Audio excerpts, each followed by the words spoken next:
Olá, alunos! Aqui é o professor Anderson e eu vim trazer para vocês hoje a gravação do nosso experimento. Esse plano da câmera é para que vocês possam ver melhor os copinhos onde as reações ocorrem. Fora do campo de visão de vocês estão as garrafinhas, assim como no dia em sala de aula, um copo para descarte e um outro copo com água. Então, a gente vai seguir o mesmo esquema que foi em sala de aula. Em um primeiro momento eu vou explicar e fazer o experimento com vocês. Depois eu vou também explicar o relatório que está ali em cima que eu vou pegar para mostrar para vocês, ok? Escolhi esse plano branco para que a gente consiga ver melhor as reações ocorrendo. O tema de hoje são reações químicas. Quero mostrar para vocês algumas reações. E essas reações vão ter evidências ou não. As evidências macroscópicas são aquelas que indicam quando uma reação ocorreu e quando ela ocorreu vista a olho nu, sem a ajuda de aparelhos. São 5 as principais. Tem outras mais, mas eu gosto de falar de 5 delas. Mudança de temperatura, liberação de chamas, formação de precipitado, mudança de cor, liberação de gases. As duas primeiras, mudança de temperatura e liberação de chamas, eu escolhi não fazer elas por serem um pouco mais perigosas. E agora no vídeo fica mais difícil de ver, inclusive. Então vamos trabalhar liberação de gases, mudança de cor e formação de precipitado. A liberação de gases é quando eu misturo dois líquidos e eu formo um gás, eu consigo ver ele saindo de solução. A mudança de cor, eu realmente troco a cor da solução, sem que eu forme um precipitado. A mudança de cor, a solução continua translúcida. Na formação de precipitado, eu tenho um sólido formado depois que eu junto dois líquidos. Então, vamos ver o que a gente vai conseguir fazer hoje. Então, no copinho número 1, no primeiro copinho à esquerda, vou tirar um deles agora. Vou colocar a solução número 1, hidróxido de sódio. No copinho à direita, vou colocar a solução número 2, ácido clorídrico. O hidróxido de sódio, ele é uma base. Toda base reage com o ácido clorídrico. Então, isso é conhecido. A literatura nos diz que quando eu juntar os dois, eu devo ter a formação de um sal. Esse carinha aqui, a soda cáustica, tem sabor astringente. Ele transforma gorduras em sabão. Esse daqui é o ácido clorídrico.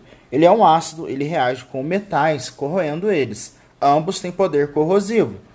Quando eu junto os dois, parece que nada ocorreu. Mas é que eu tive a formação de cloreto de sódio, que para nós, a olho nu, é imperceptível. Então parece que nada realmente aconteceu. Mas eu sei que inclusive o pH e o sabor dessa amostra deve ter variado. Fora do campo de visão de vocês também, eu limpo os potinhos com papel toalha, ok? Também é um dos materiais que foram utilizados. Bom, tivemos um erro na troca nas soluções, mas tudo bem. De novo, solução número 2, ácido clorídrico, com solução número 3, bicarbonato de sódio. O bicarbonato de sódio é muito utilizado em limpeza, na cozinha. Ele é um reagente que tem essa capacidade conhecida de liberação de gases. Mas os dois agora estão líquidos. Então, quando eu misturo ambos os líquidos,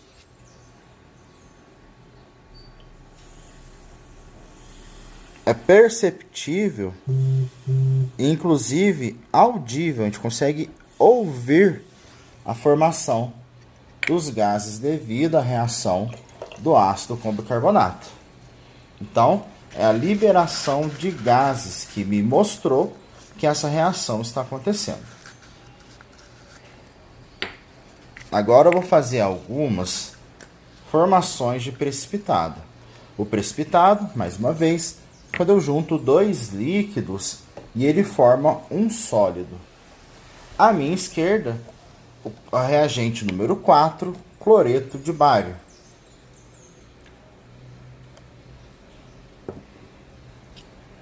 À minha direita, reagente número 1, hidróxido de sódio.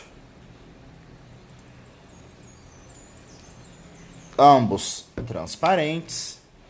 E quando eu coloco o hidróxido de sódio no cloreto de bário,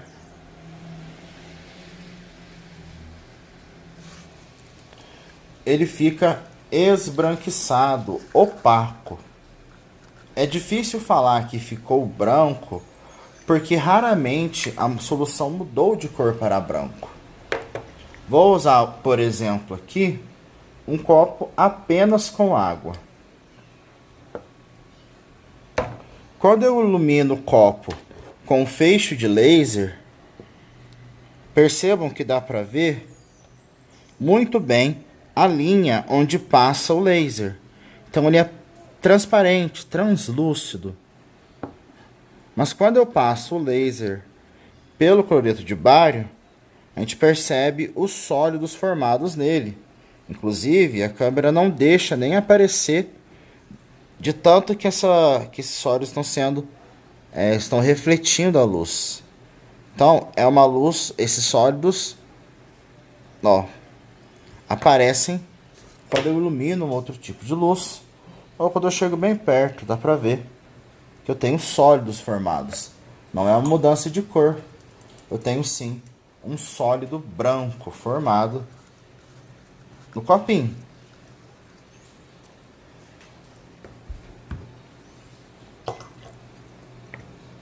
Mais uma vez, número 5, sulfato de cobre.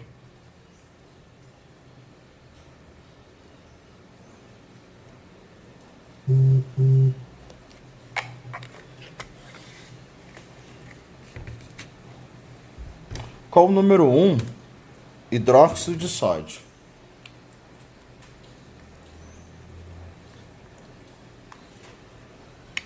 O sulfato de cobre levemente azulado.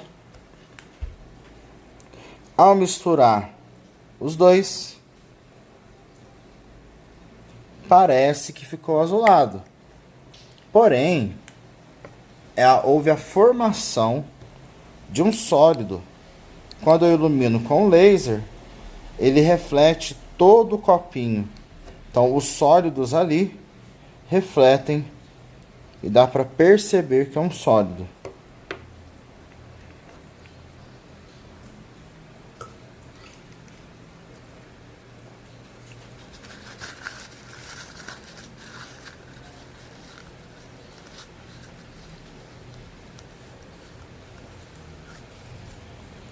Agora, é o reagente número 6, cloreto de cálcio, que é utilizado como agente secante, porém agora ele está em solução aquosa. Cloreto de cálcio, mais uma vez com o número 1, hidróxido de potássio. Transparente, transparente, mistura os dois.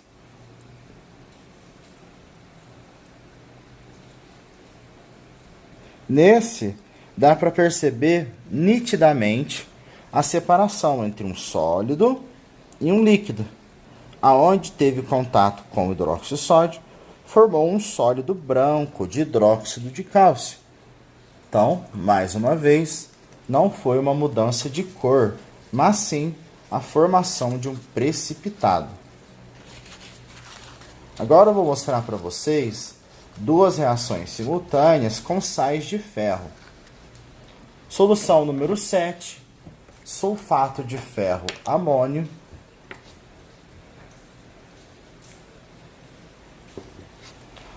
O sulfato de ferro amônio, ele é marrom, um pouco alaranjado. E cloreto de ferro. Cloreto de ferro levemente esverdeado. Em ambos deles, eu vou colocar o reagente número 1, hidróxido de sódio.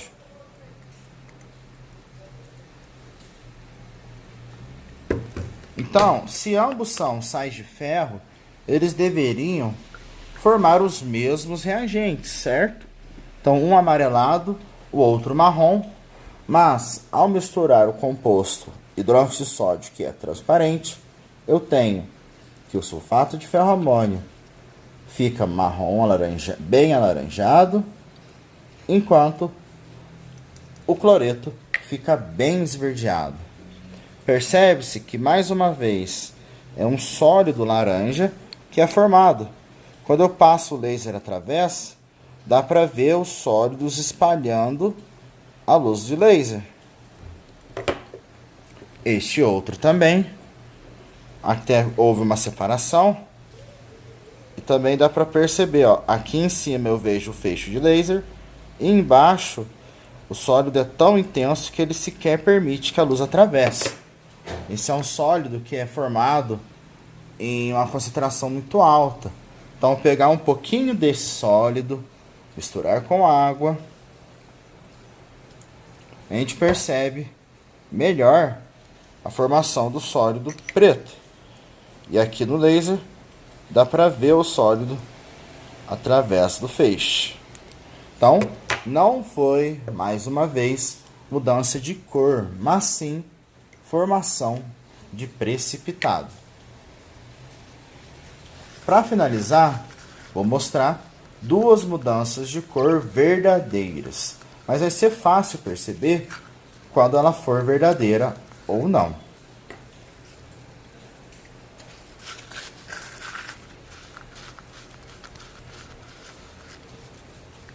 Primeiro eu vou pegar o reagente número 5, sulfato de cobre, colocar no copinho à esquerda. Sulfato de cobre, azul claro. No sulfato de cobre, vou colocar o reagente número 10, hidróxido de amônio. O hidróxido de amônio, transparente. Quando eu coloco o reagente transparente no sulfato, fica azul escuro. E é um azul verdadeiro. Quando eu passo a luz do laser através, dá para ver o feixe perfeitamente, sem que ele seja dispersado por nenhum sólido. Então eu vejo o feixe de luz. Ele atravessa. Pode ter um cisco ou outro ali dentro, mas provavelmente é por causa do papel que eu utilizei para limpeza. Por último, sulfato de ferro amônio com tiocianato, ou sulfato de ferro amônio, solução 7, com tiocianato de potássio, solução número 9. Esse eu vou usar bem pouquinho, mas logo eu aviso o porquê.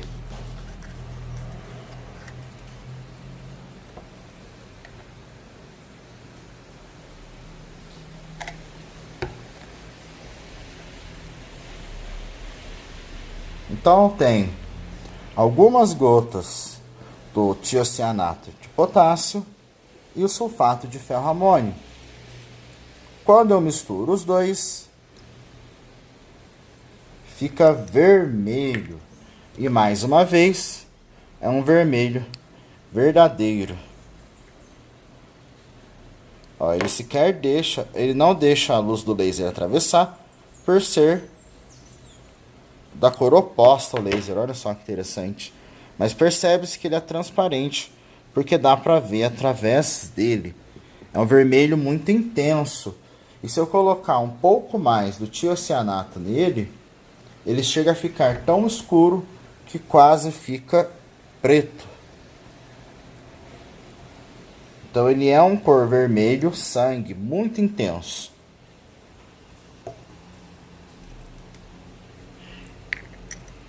Então, fazer um corte para falar para vocês sobre o relatório. Sobre o relatório, cada uma das turmas vai ter sua data de entrega, que foi aproximadamente 15 dias após o experimento. Vocês podem sim atrasar ele um pouco, mas se você entregar em dia, recebe as radicões de bônus. Caso contrário, vai diminuindo o valor do trabalho até passar o momento que eu não vou aceitar ele mais. Ok? A descrição do relatório é a mesma que eu passei em sala de aula. Começando, esse é o experimento 2, evidências macroscópicas. É um trabalho que pode ser feito individual ou em dupla. Se for impresso, tem que ser Arial 12 para o texto e Arial 14 para títulos. Apenas os títulos grandes, o resto tudo em 12. Não adianta fazer um trabalho com 10 páginas se o texto está enorme. Quem fizer manuscrito, tranquilo, sem problema. É só não colocar uma letra assim a cada 2, 3 linhas, ok? Primeiro ponto do nosso trabalho é a capa. Aqui do outro lado está um exemplo de capa. Na nossa capa, primeiro deve vir o nome da escola, o título. Lembrando que título não deve conter a palavra trabalho. Trabalho é um trabalho qualquer. Esse daqui é o relatório 2, evidências macroscópicas. O nome de vocês vem à direita. Então aqui centralizado, centralizado, à direita. Nome de vocês com turma. Eu não tenho turma porque eu sou professor. E no final, data de entrega também centralizado. Data de entrega. Se você entregar atrasado, coloque a sua data real de entrega. Após a capa, vem o sumário. O sumário é uma lista com os nomes dos capítulos, exceto a capa e ele mesmo. Então, introdução, página 5, objetivos, página 10, materiais e métodos, página 12, apenas os títulos dos capítulos. Pode pular uma página entre o sumário e a introdução. Aí começam os elementos textuais. Primeiro tópico, introdução. Na introdução, você deve explicar cada um desses tópicos que eu comentei. 2 parágrafos para cada um deles. No primeiro, você vai explicar o que são as reações químicas. Depois, quais são os tipos de reação química. Dos tipos de reações inorgânicas. Síntese, decomposição, simples troca e dupla troca. Só colocar qual que é cada um e algum exemplo. O terceiro tópico são as evidências macroscópicas de uma reação química. O que é uma evidência? Porque no próximo tópico, os tipos de evidência, você vai falar para mim o que é cada um dos tipos de evidência mais comum e um exemplo, se possível. Depois, os objetivos. Eu quero um parágrafo ou 2 explicando por que eu quis trazer essa aula prática. Eu queria mostrar uma coisa diferente, eu queria trazer uma demonstração da matéria aprendida em sala. Explica para mim qual que é o meu objetivo, o que eu quis ao trazer essa matéria. Terceiro tópico, materiais e métodos. No começo é a lista dos materiais, que são as soluções que eu vou deixar na descrição do vídeo, e as outras coisas que eu utilizei, como os copos, os papéis, e assim segue. Tudo que eu utilizei para fazer o experimento. Metodologia, breve descrição do que foi feito pelo professor. Eu fiz uma mesma coisa várias e várias vezes. Descreve para mim o que eu fiz. Eu não peguei o material, coloquei em um lugar, depois fiz outra coisa. Então, escreve para mim o que eu fiz. Agora, não precisa de resultado. Nem falar que eu peguei a solução 1 com a 2, a 3 com a 4. Isso tudo vai estar lá em resultados e discussões. Em resultados e discussões, você vai descrever e explicar separadamente cada um dos resultados obtidos. Aí sim você fala, solução 1 com a solução 2. Se você conseguir trazer para mim a reação química, ótimo. Do contrário, só descreve para mim o que eu fiz. Se misturando a 1 com a 2, o que aconteceu? Mudou de cor? Liberou gás? Explica o que aconteceu e o porquê. No final, a conclusão. 2 parágrafos. O primeiro parágrafo com a sua opinião sobre o experimento. E o segundo parágrafo você vai falar se os conceitos trabalhados são aplicáveis no cotidiano. Como e por quê, né? São reações químicas. A gente vê reações químicas no nosso cotidiano. Então, Eu vou passar nas salas. Divulguem esse link. E tudo está na descrição do vídeo. Se atentem às datas de entrega. Muito obrigado. Até logo.